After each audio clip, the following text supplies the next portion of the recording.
राज्यसभा सीटों का कार्यकाल खत्म होने जा रहा है। उत्तर प्रदेश कोटे की 10 राज्यसभा सीटें खाली होंगी। अप्रैल में राज्यसभा की 10 सीटें खाली होनी है। 10 राज्यसभा सीटों में 9 बीजेपी के पास है। फिलहाल समाजवादी पार्टी से एक सीट पर जया बच्चन अभी फिलहाल राज्यसभा से वो सांसद हैं और मार्च में घोषित हो सकता है पूरा चुनावी कार्यक्रम।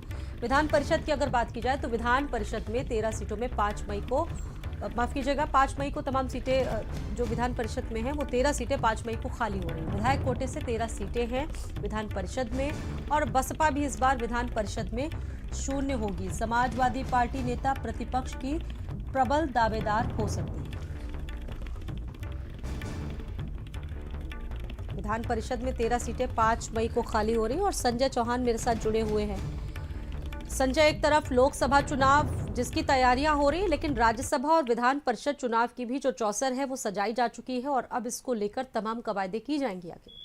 बिल्कुल 2 अप्रैल से राज्यसभा की 10 सीटों का जो यूपी के कोटे की हैं उनका कार्यकाल खत्म हो रहा है, जो कि जिसमें 10 सीटों में 9 सीटें बीजेपी के पास है और 1 सीट समाजवादी पार्टी के पास जया बच्चन के रूप में है।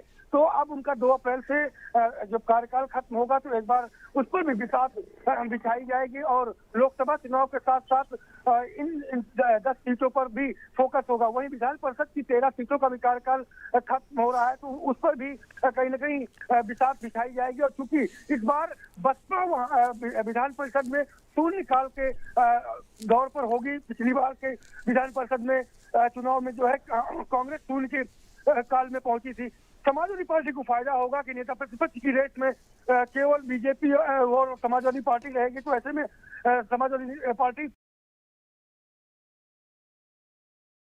नेता प्रतिपक्ष के तौर पर रहेगी और माना जा रहा है कि 4 सदस्य तकरीबन जो है कहीं न कहीं बढ़ने की आसार समाजवादी पार्टी के भी देखने को मिल रहे हैं। तो दिल्ली के उच्च सदन से लेकर के और यूपी के उच्च सदन तक की जो लड़ाई है वो भी लोकसभा चुनाव के बीच में देखने को मिलेगी। तो तमाम राजनीतिक दल ज्यादा से ज्यादा कैंडिडेट जिताने का प्रयास करेंगे और कहीं न कहीं जो गठजोड़ है, जो गठबंधन है, उसके तहत आगे बढ़ने का प्रयास करेंगे। बिल्कुल, धन्यवाद आपका जानकारी देने के लिए संजय चौहान।